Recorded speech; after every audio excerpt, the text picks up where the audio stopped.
Hola de nuevo, empezamos. ¿Se me oye bien? ¿Sí? ¿Más o menos? Sí, de acuerdo.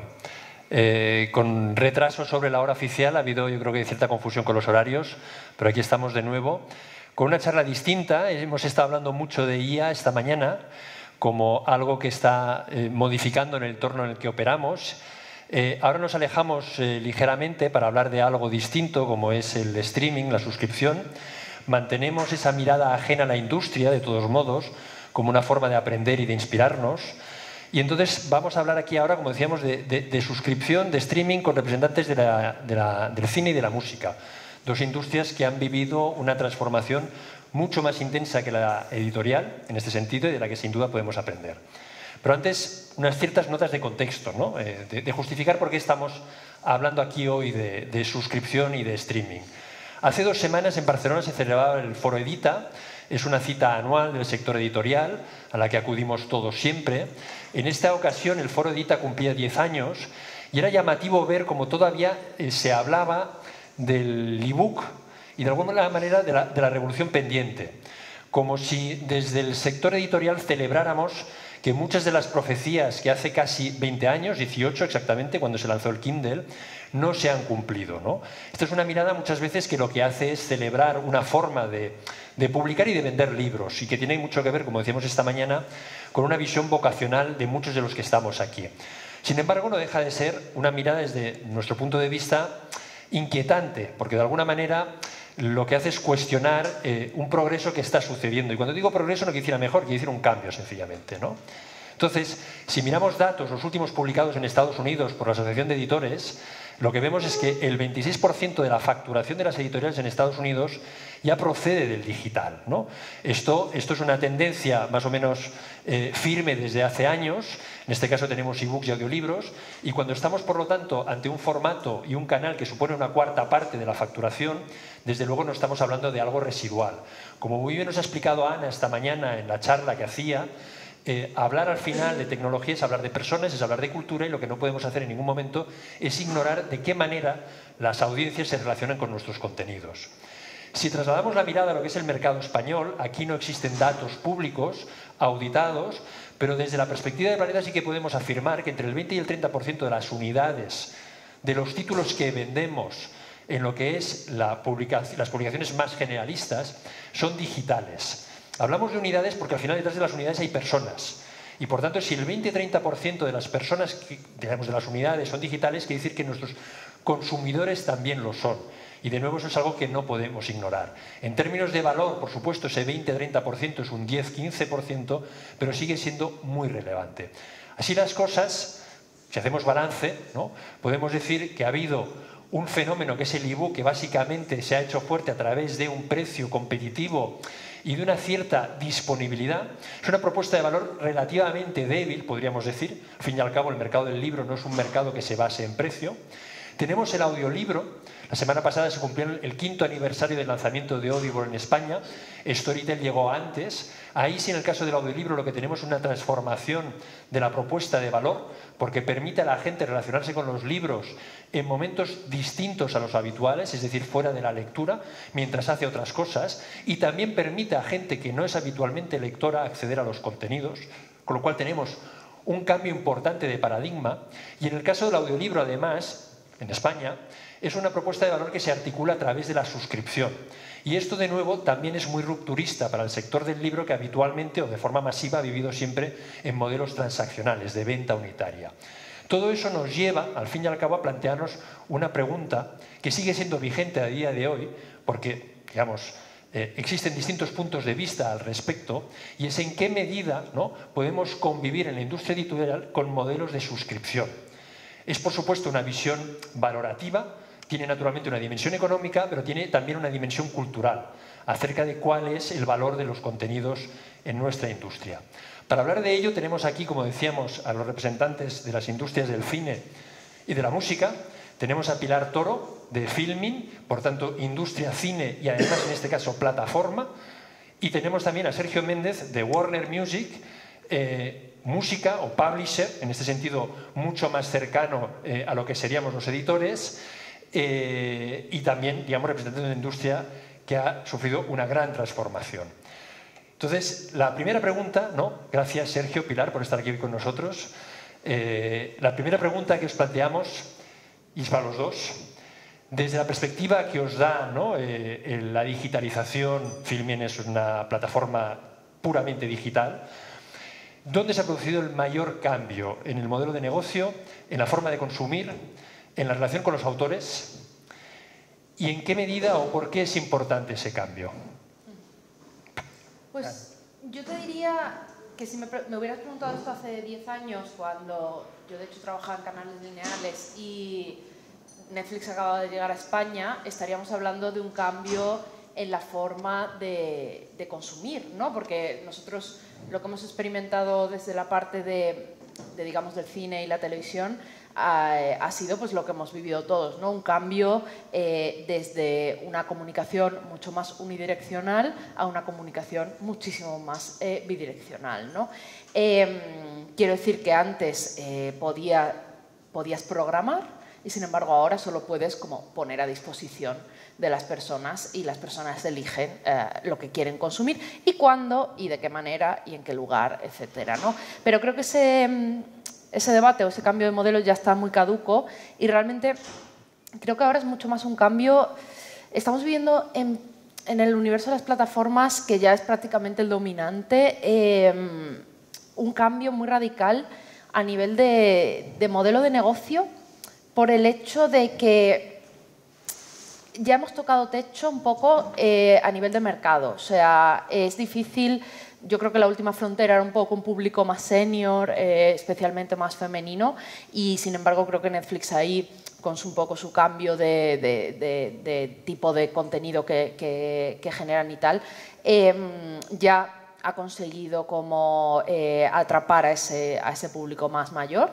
Y sin embargo ahora creo que estamos en un momento en el que el gran reto es la saturación.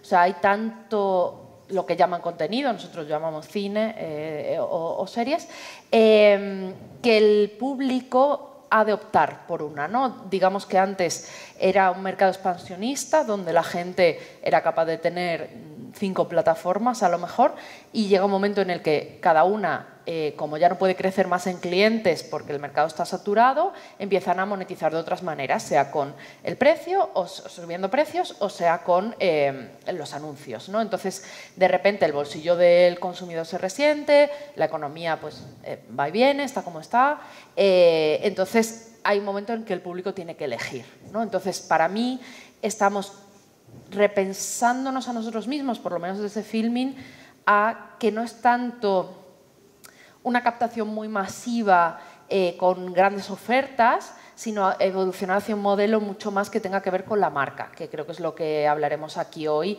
porque es la fidelidad lo que hace que hoy, 18 años después de lanzarnos, sigamos aquí, ¿no? La fidelidad de nuestros usuarios, que creo que eso es lo que nos diferencia de pues, cuando Filmin empezó en los primeros años, que podías alquilar una sola película, ¿no? Ahora no tiene tanto que ver con que quieres ver un contenido, una película, sino que quieres formar parte de Filmin, ¿no? Entonces creo que este es en nuestro caso el reto y el espacio que tenemos en el mercado para sobrevivir en este, yo qué sé, pelea de tiburones máxima que es ahora mismo el mercado de las plataformas, ¿no?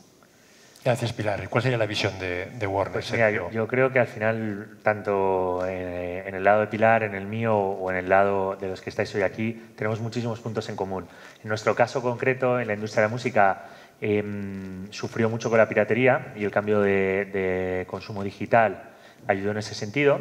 Y es lo que decía Pilar, si me lo preguntas hace 10 años te puedo responder una serie de cosas. Hoy ha ido evolucionando y a una gran velocidad y cada día cambia.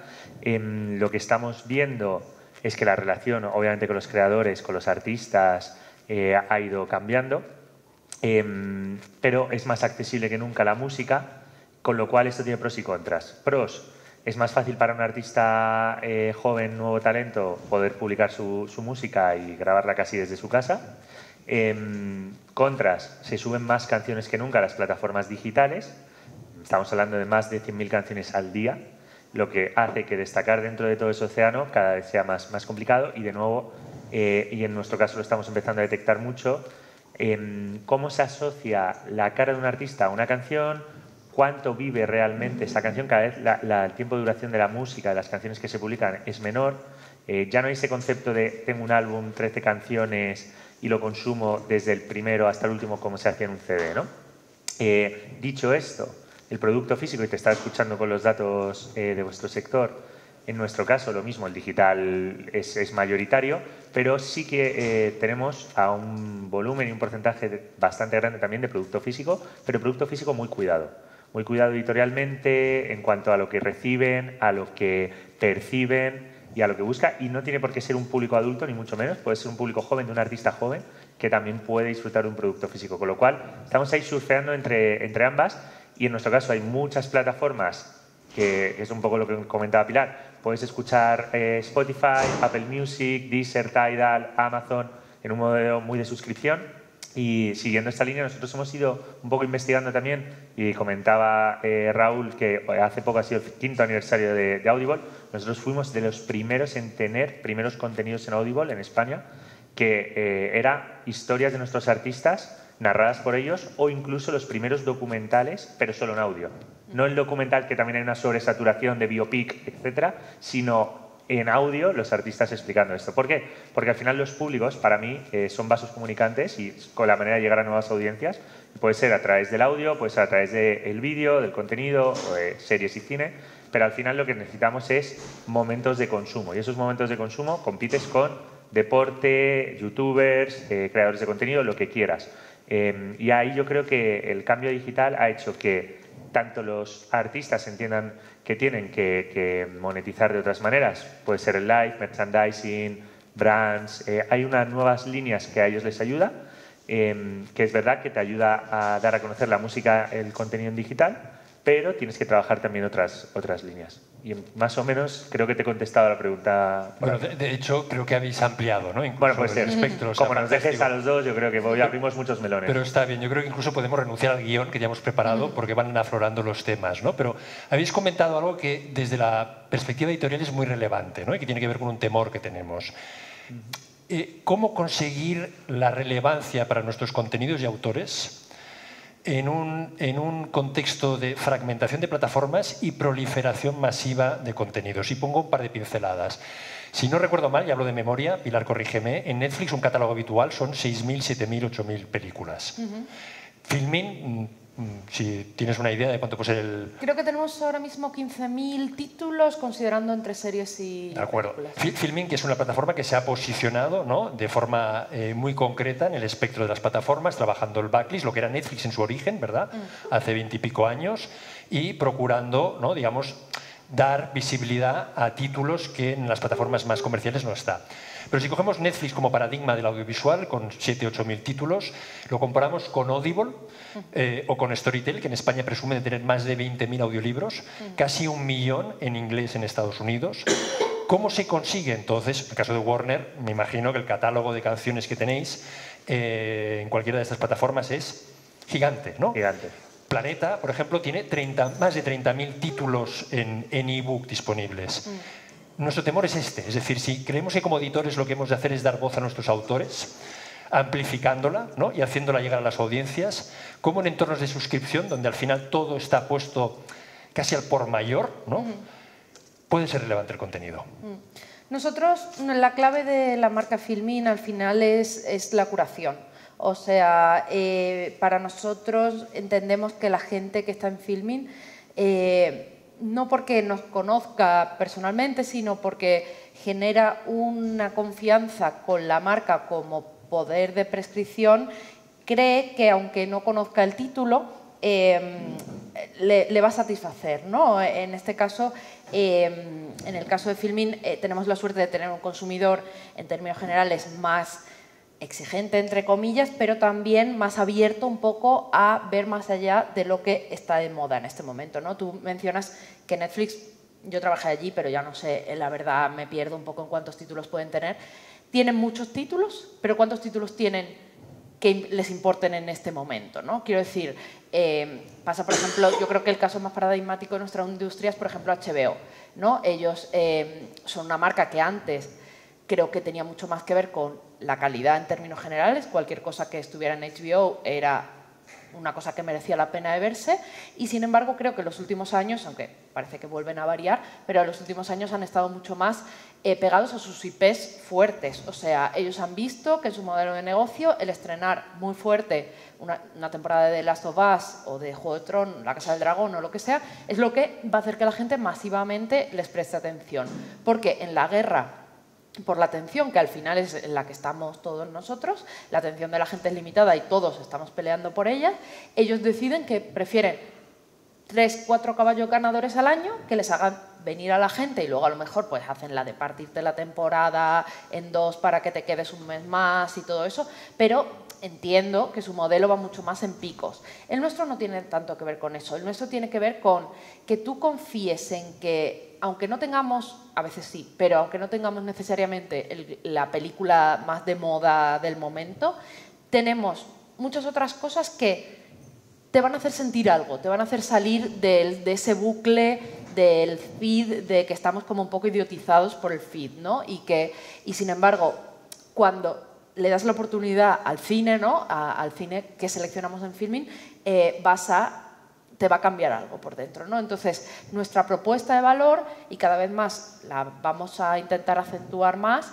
es el hecho de que hay un equipo humano que te está seleccionando esas películas para ti, y luego intentar, en cierto modo, incorporar algo de personalización en tu experiencia. No algorítmica, porque no es creemos que traicionaría un poco nuestra imagen, pero sí que, igual que cuando tú vas a un videoclub, bueno, RIP, pero quiero decir, cuando ibas a un videoclub y la persona del videoclub te conocía y te hablaba contigo y te decía: ah, ¿te ha gustado esta película? Pues te va a encantar esta otra, o este clásico que no sé qué, ¿no? Pues nosotros, nuestro equipo, me refiero desde contenidos hasta producto, a marketing, queremos ser como ese recomendador, ¿no? Como esa persona. Entonces, que tú más o menos sepas que si vas a Filmin vas a encontrar algo que te mueva, ¿no? Entonces, nuestra propuesta, insisto, es más de marca, no es tanto de decir entro y quiero meterte sí o sí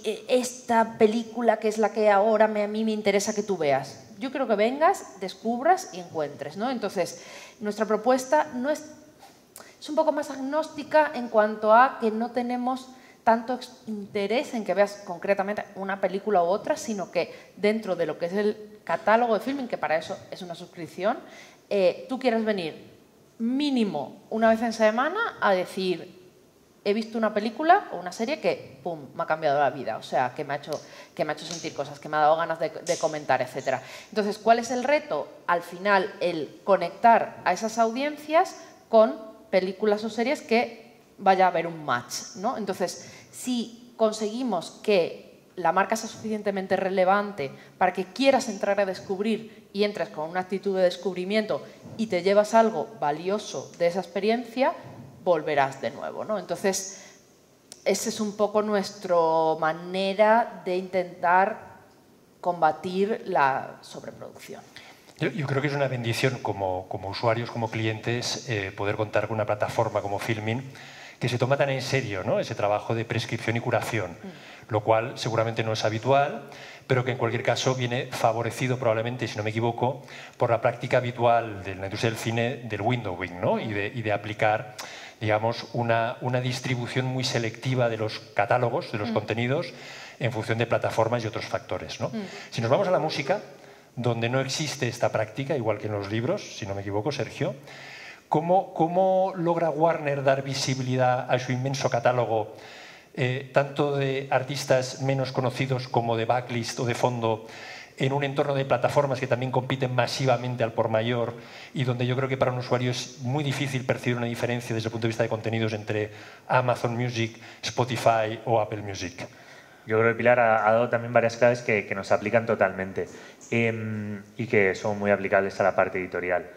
Por partes, sí que hay igual en la industria de la música una persona de A&R artística que trabaja con el creador, con el artista, y ahí curan muy bien qué canciones se lanzan y el valor de esa canción, con lo cual no es solo la tendencia o el momento, sino que se trabaja mucho junto con el artista conjuntamente, precisamente porque la calidad que se le presupone a Filmin cada vez que yo entro, sé lo que tú decías, con esa actitud no lo conozco, no me han hablado de ello, pero sé que va a tener una calidad porque está en la plataforma. Es un poco lo mismo en el caso de Warner o cualquier mayor, en el que ya presupones que un artista que está firmado por una de estas compañías tiene una serie de estándares y de calidad, ¿no? Y trabaja con personas que en nuestro caso se llaman A&Rs, Artists and Repertory, que trabajan junto con ellos en que las canciones tengan un nivel, una calidad y vayan alineados a los valores de este artista. Eso empieza a ayudar a diferenciarte versus todo el océano que comentábamos que está en estas plataformas disponible. Y luego hay un ejercicio y un trabajo que se hace junto con el artista y el propio artista de dar a conocer su nuevo single o álbum. Hay un ejercicio también muy claro o estrategia de single a single para poder intentar, como decía Pilar, que por lo menos una vez a la semana, los viernes en nuestro caso es cuando se publica la música, las canciones nuevas. Entonces, que el viernes o durante el fin de semana estés descubriendo canciones, las conozcas o no, y tengas esta recurrencia. Aparte, podemos jugar con cierta ventaja porque en nuestro caso son personas y entonces les podéis ver pues, en otros medios o les podéis ver en tele o pueden estar haciendo contenido en redes propio sobre su trabajo, que eso es una ventaja para poder destacar y diferenciarse. Pero no hay una varita mágica, lo que sí hay es, para mí, una mezcla de curaduría y de calidad y luego exposición del trabajo, ¿no? Yo creo que es fundamental ambas, porque si entras en una dinámica y en nuestro caso el playlisting y este modelo digital de consumo te puede llevar a esto de, oye, es que tengo que subir no sé cuántas canciones al mes, vamos a poner este ejemplo, ahí caes en el error de el volumen por volumen y eso ni te lleva a un mejor negocio ni a una mayor calidad ni a que tus artistas o editores o pelis se vean más o se escuchen más. Yo creo que caéis en una autotrampa. En nuestro caso sí que es difícil un punto y es por el algoritmo en el que, y yo lo percibo, se está haciendo difícil que la gente descubra música nueva. Antes era algo... Era mi siguiente pregunta, de hecho. Vale, perdón, me he adelantado. No, pero está bien. Pero me enlazaba. Es muy difícil y es por el modelo de playlisting, el modelo de recomendación y parece que tu feed, en este caso en Spotify, Amazon, Apple, donde quieras, es estándar y cuando parece que te descubres algo, en realidad no. O sea, en realidad o ya lo has escuchado o es porque está relacionado con algo que viene. Entonces es muy difícil, como antes, que te llegaba un amigo y te dejaba un CD o un vinilo o ibas a una tienda similar a Videoclub, RIP, en el que te decía, oye, pues escucha este vinilo, escucha esto, acaba de salir esto de Estados Unidos. Exacto. Esto se complica. Claro, de hecho, yo entiendo que lo que nos explicaba Sergio es sobre todo válido para artistas que siguen publicando, ¿no? Sí, claro. Pero de hecho, tú y yo que nos conocimos hace unos años a través de un proyecto muy concreto que era con el sello Draw, un sello muy de Madrid, muy local, ¿no? De principio de los 80, donde tú estabas llevando a cabo una iniciativa, ¿no? De reposicionamiento para volver a, ¿no? recuperar el valor de este sello. Eso entiendo yo que es relativamente poco habitual, ¿no? Muy de nicho, pero nos lleva a la pregunta que de alguna manera yo planteaba, es decir, de nuevo, si lo analizo en términos de planeta, cada año publicamos 3.000 novedades, pero sobre un catálogo que ya tiene más de 30.000 títulos. Hay un reto, por supuesto, que es dar visibilidad a esas novedades, que en términos de grandes números ya es muy difícil, pero el otro reto es mantener vivo el catálogo y que es tanto una cuestión para con los autores o los herederos, ¿de acuerdo?, como para con la vigencia moral, artística o ideológica de ese catálogo. ¿Cómo lo abordáis desde Warner? Vale, muy buena pregunta, amplia, la voy a intentar sintetizar. Por partes, los artistas tienen un catálogo, según van teniendo una trayectoria artística cada vez más importante y estos catálogos se mantienen vivos desde diversas maneras, pero para que entendáis, y muy simple, sin entrar en todo el tejido complejo que hay, la música normalmente tiene dos tipos de derecho, un derecho fonográfico y un derecho editorial. Y hay una parte editorial que es donde se trabaja el catálogo, se protege, se monetiza, se protege a nivel intelectual y demás. Se utiliza mucho ese catálogo en contenidos, en cine, en series, en anuncios, y ese catálogo hace que esté vivo y vigente los artistas, estén vivos o no estos artistas, ¿no? De hecho, fíjate si hay un negocio interesante que muchos fondos de inversión, y lo habéis estado leyendo, están entrando a la compra de catálogos de música tipo David Bowie, Bob Dylan, etcétera, etcétera, ¿no? Nosotros trabajamos mucho eso y cuando nos conocimos tú y yo, es porque yo veía que había un sello que había como desaparecido casi como marca, que es Dro. Dro es el sello independiente de España que empiezan todos los artistas de la movida madrileña, ¿no? Como Aviador Dro. Como Aviador Dro es el grupo que vale. inicia este sello porque uno de los componentes del grupo funda vale. el sello independiente. Y a partir de Aviador Dro y el sello Dro viene luego Alaska, Loquillo, etcétera, etcétera, ¿no? Y nosotros, precisamente para destacar frente a toda la locura y llegar a un público joven, porque yo veía que era transgeneracional totalmente, recuperamos Dro, hicimos un poco un lavado de imagen del logo, de la marca, para llegar a más gente, porque me pasaba que artistas actuales me decían, yo es que me siento Dro. Entonces yo, cuando hablaba con ellos, decía, aquí hay algo, ¿no? Y relanzamos esa marca, hicimos una estrategia un poco nostálgica, para relanzar el sello, la marca, lanzamos un producto físico, lanzamos un libro físico junto con vosotros, hicimos un audiolibro junto con Audible y estoy trabajando en un documental, de hecho. Y esto hizo que un público adulto entrara a través de una plataforma que no hubiera entrado, como es Audible o digital, y un público joven descubrió un catálogo de música inmenso, ¿no? Y nos volvió a poner en las listas de ese catálogo arriba, ¿no? Esto fue un poco la estrategia, pero era porque ya había un trabajo y un catálogo de muchísima calidad y lo que estaba era que en un océano en el que no le habían vuelto a poner hacia arriba y darle un contenido con sentido, ¿no? Y lógica y multiplataforma. Y aquí nos juntamos un poco los tres mundos, ¿no? De hecho, fue una iniciativa que yo creo que podríamos calificar de éxito. Sí. Audible hizo el podcast, el audiolibro lo hacemos nosotros. Exacto. Pero eso me lleva a la siguiente pregunta, ¿no? Y en este caso tiene que ver con una problemática que no vivís de forma directa. Filmin, porque a diferencia de otros competidores, prácticamente no crea contenido original, ¿no? Y eso es una apuesta estratégica. Habéis hecho algún contenido brillante, ¿no? Provocador, del que se ha hablado muchísimo y que yo he visto. Y Warner pues es publisher, ¿no? ¿Qué sucede y cómo se compite o cómo os imagináis que se puede competir en un entorno en el cual las plataformas son editoras? Y en este caso, digamos, en el mundo audiovisual, por supuesto, sucede todos los días cuando tenemos plataformas como Netflix que se convierten en majors del cine o majors del cine que acaban desarrollando plataformas como puede ser HBO al final que viene, ¿no? O Disney, ¿no? En el caso de la música no ha sucedido, en algún momento se ha planteado pero no ha sucedido.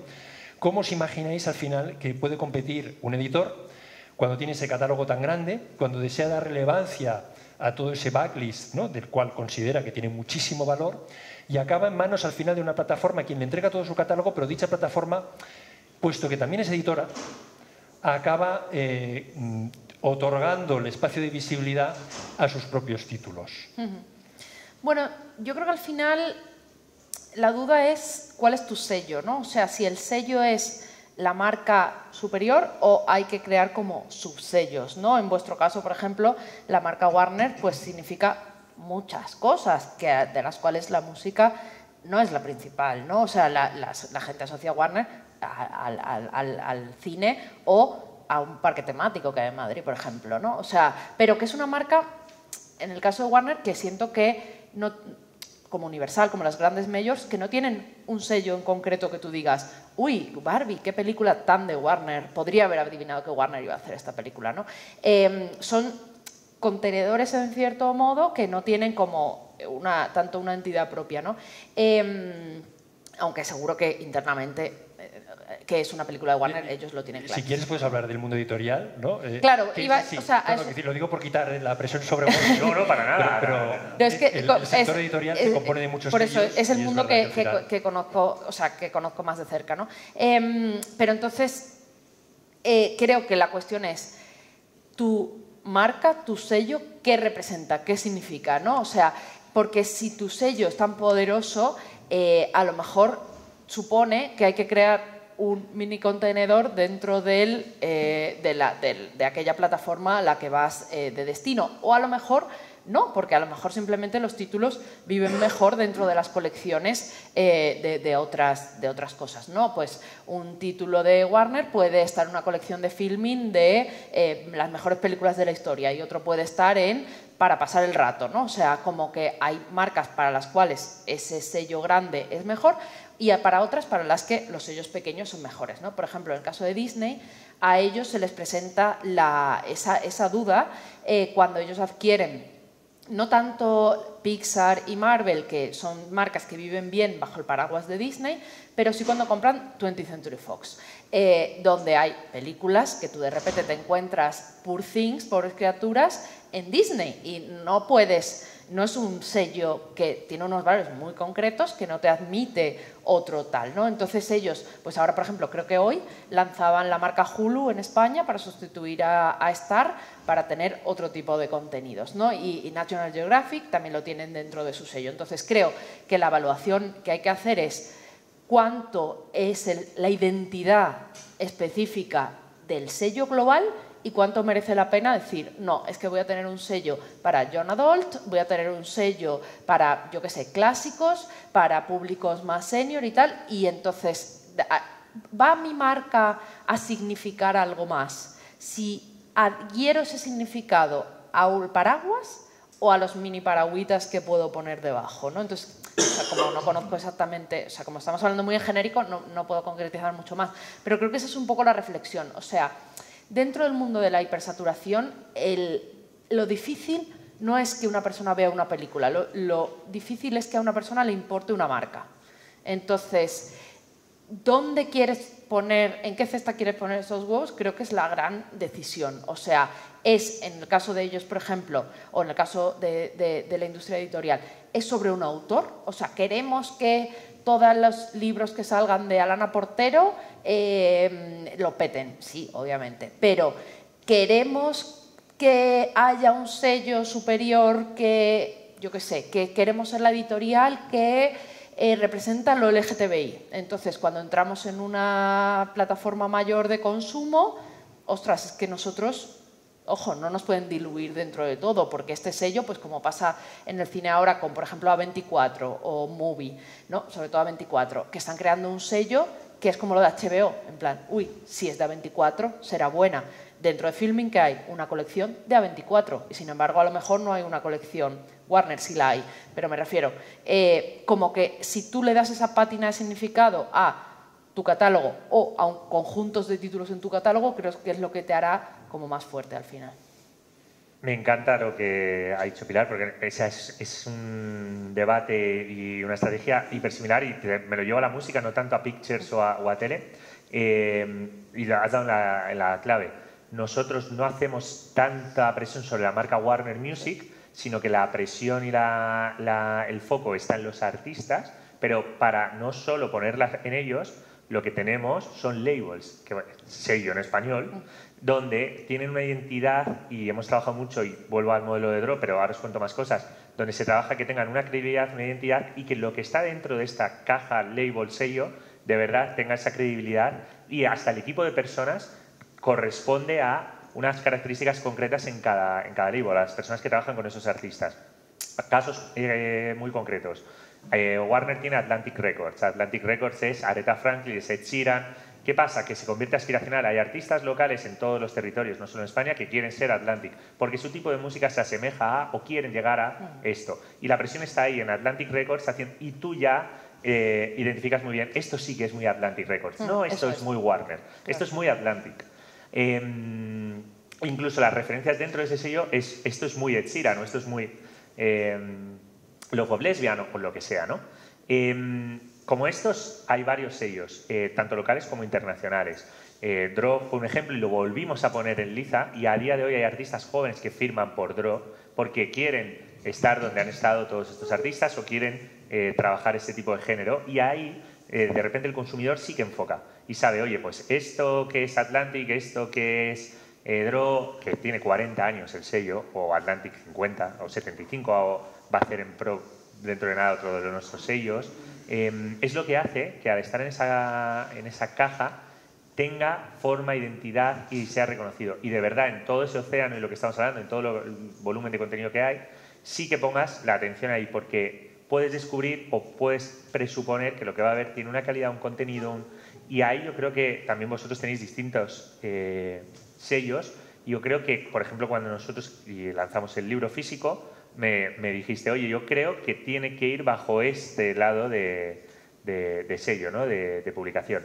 Y las personas que trabajaban ahí, con las que lanzamos aquellos libros físicos sobre Draw, entendían muy bien porque les gustaba ese tipo de música, estaban especializados y hablas el mismo lenguaje. Cuando hablas el mismo lenguaje, para mí eso es lo que hace que sea la clave, ¿no?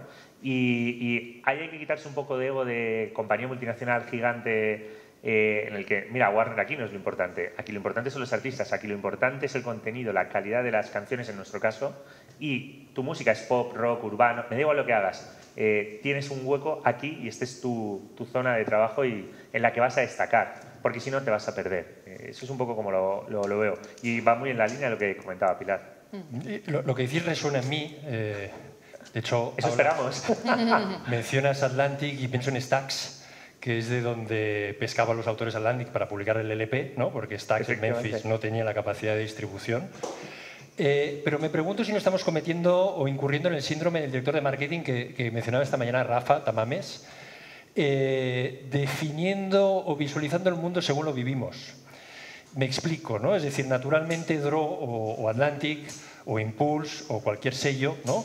O un estudio, la primera Miramax, ¿no? Antes de que acabara en manos de Disney, por decir algo, son relevantes para nosotros, pero ¿en qué medida lo son para el público general? En la industria de la música yo creo que hacéis una distinción muy clara entre el superfan, sí.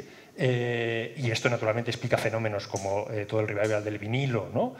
Y el casual listener, de alguna manera, ¿no? Que llevado al extremo, y no vamos a hablar de Spotify, pero llevado al extremo, salía un libro de Simon & Schuster hace unos meses interesantísimo, donde hablan del nuevo enfoque de Spotify en Estados Unidos, cuando dicen, bueno, si la gente lo que escucha es, ¿no? Música de fondo en los cascos, en el trabajo, ¿para qué poner música de primer nivel? Y entonces han empezado a comisionar, ¿no? Digamos, pues música electrónica o de jazz, digamos, de consumo fácil, ¿no? Entonces, en ese entorno que parece ser el de los mercados al que nos dirigimos, o en cualquier caso en los mercados a los que interpelan esas plataformas generalistas, que no sois Filmin, ¿no? Yo creo que el reto sigue estando vivo, ¿no? Es decir, cómo damos relevancia a nuestros contenidos para gente que no sabe, no conoce la historia de Tusquets o de Impedimenta, no conoce la historia de Atlantic y no habla, no sabe que el productor en los 70 se empeñó para que se hiciera El Padrino, ¿no? Por decir algo. Desde vuestra perspectiva, y para acabar, porque yo creo que estamos fuera de tiempo, ¿qué recomendación haríais al sector editorial cuando se enfrenta a estas plataformas que no son editoriales, que llegan al mundo editorial, que trasladan el audiolibro en modelos de suscripción a públicos nuevos? Yo diría que el público general no existe. Me habías pedido un titular, creo que ese es un poco ese. Yo trabajé en Netflix 4 años y nunca había un título que lo petara tanto como para que todo el mundo supiera lo que era. A lo mejor La Casa de Papel, pero Stranger Things podríamos considerar unos títulos más vistos de la historia de Netflix y tal. Mi madre no sabe lo que es. Quiero decir, y mi madre, yo qué sé, cuando sale un nuevo libro de Nieves con Costrina es como el mayor acontecimiento del mundo, ¿no? O de Almudena Grande en su momento, lo que sea. Entonces, creo que el hecho de que... o sea, sí que estoy de acuerdo en que existe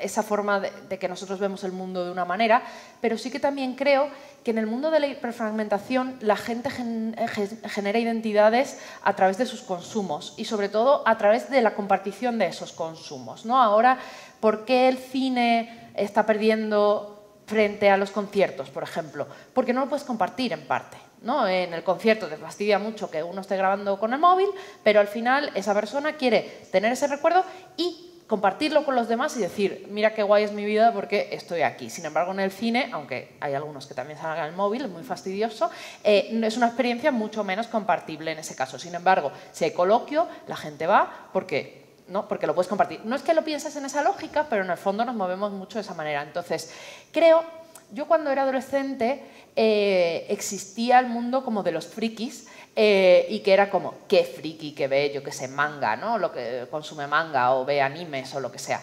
Y ahora todos somos frikis y todos nos enorgullecemos de ser friki. Aunque seas friki de lo más mainstream del mundo, que a lo mejor es el fútbol, pero eres friki. Te compras la camiseta vintage del Real Madrid, no sé cuánto. Entonces, como que en el fondo creo que todos estamos deseosos de construir una identidad propia y mostrarla a los demás. Entonces, en ese sentido, sí que pienso que para todo hay targets identitarios. Y lo que sí que creo que está ya muy de moda, bueno, desde mi punto de vista, es el tema de los targets geodemo, ¿no? En plan, es que Filmin performa mejor en targets más 55 de hombres. Para mí eso está pasadísimo, porque, por ejemplo, ¿quién es más entusiasta del cine?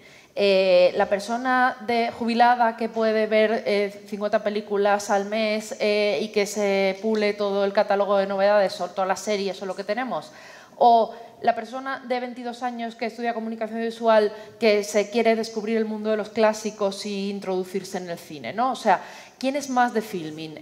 Probablemente tenemos más público adulto que más público joven, pero al final, ¿en qué se distingue un consumidor de Filmin? Cuando yo pienso en hacer una campaña de marca, yo sé, por los estudios que tengo, que no tiene que ver ni con dónde viven, ni con qué edad tienen, ni si son hombres y mujeres, ni nada de eso. Tiene que ver con el amor por la cultura. O sea, una persona que es de Filmin es una persona que le gusta leer, es una persona que le gusta ir a museos, es una persona que le gusta...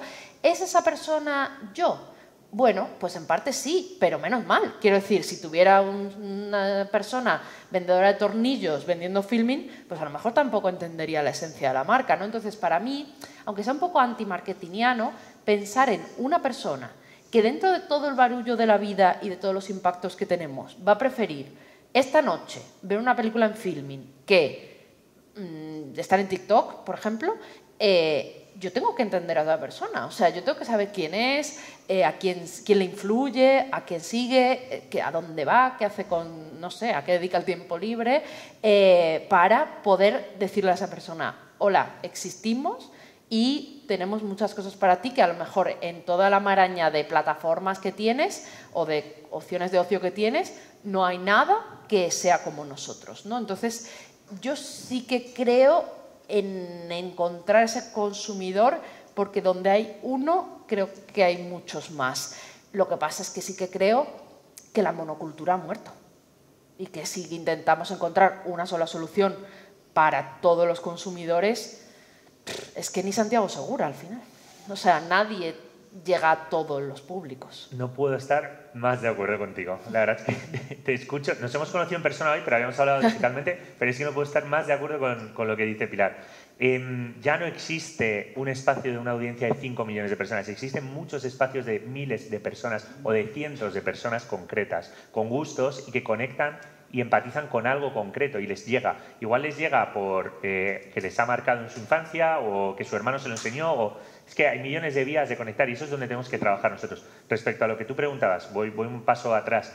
Puede ser que caigamos en esto, pero por eso es muy importante tener los equipos de trabajo generaciones hiperdiferentes. Y cuando yo traje a la mesa volver a sacar un sello como Draw, tenía gente que había trabajado en Draw originalmente, había formado parte del origen del sello y tenía gente de 20 años que consume TikTok masivamente y le recomienda la música a través de TikTok, su recomendador de música, ¿vale? Y ahí es donde conectas y ves a cada uno que le despierta, pero tienen ese interés, vamos a llamar friki o potencial, ahí, en eso. Entonces hay que trabajar mucho más cada mercado, cada nicho, cada audiencia de 1000 o de 100 personas, mucho más que antes, porque ya no puedes disparar balas masivas como que eso llega al público general, que ya no existe, ¿no?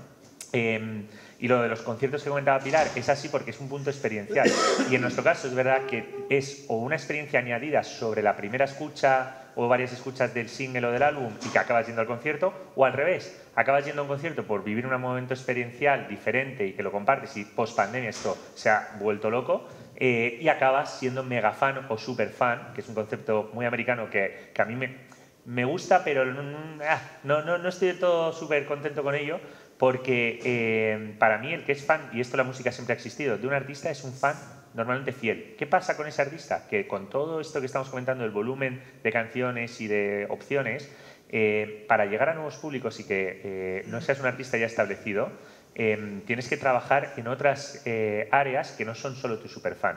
O sea, superfan tiene Pablo Alborán, tiene Alejandro Sanz, tiene Dua Lipa, tiene Bruno Mars, tiene Coldplay, ¿no? Esos tienen superfans y van a ir por el mundo y ya está. Yo creo que como artista tienes que trabajar, llegar a muchos más públicos y luego esos serán fans que te seguirán y son súper fieles y crecen contigo. Una de las cosas que a mí me gusta de los artistas y la música es que ese fan evoluciona vitalmente como evoluciona el artista y lo sigues en todos los momentos de la vida. Y lo he visto haciendo también bastante contenido, pues como Miguel Bosé o algunos otros artistas que han hecho, y veo como hay en conciertos y en los contenidos, en los estrenos, el abuelo, la prima, la sobrina, 5 generaciones viviendo un mismo artista, ¿no? Y a mí eso me encanta, con lo cual, ¿quién es el superfan? Pues es que no lo tengo claro, es lo que Pilar comentaba, ¿es este señor jubilado que consume el volumen más alto de contenidos o es este otro chico? No lo sé, pero hay que comunicar para cada uno de ellos y de maneras muy claras. Y eso es lo que hace que impacte y que al final escuchen tu música, vayan a tus conciertos, compren el merch, porque se hacen frikis y fans de ese artista o esa marca, ¿no? No se puede estandarizar. No sé si como titular vale, pero ni generalizar, en mi opinión. Bueno, gracias a los dos. Yo creo que como conclusión, de forma previsible, podemos decir que no hay grandes respuestas a las grandes preguntas, lo cual no deja de ser reconfortante, en realidad. No hay una varita mágica, ¿verdad? Afloran, sin embargo, ¿no?, algunas verdades que ya han estado presentes a lo largo de la mañana. Sigue siendo, ¿no?, una industria de personas. La diversidad sigue siendo también importante, tanto desde el punto de vista editorial o plataforma, como desde el punto de vista de las audiencias. Y la conexión emocional, ¿no?, tú hablabas de compartir, Pilar, sigue siendo también algo que seguramente nos define, ¿no? Yo creo que nos podemos quedar con estas conclusiones y cerrar aquí esta charla tan interesante. Solo por añadirte, somos industrias creativas y culturales y de personas. Y es que esto no va a cambiar nunca, aunque nos ayude la IA, nos ayude la tecnología que venga, etcétera. Pero esto es la clave. Y conexión. Aquí te llega aquí un libro, te llega aquí una peli, una serie y una canción. Y luego aquí. Está claro. Muchas gracias. Gracias.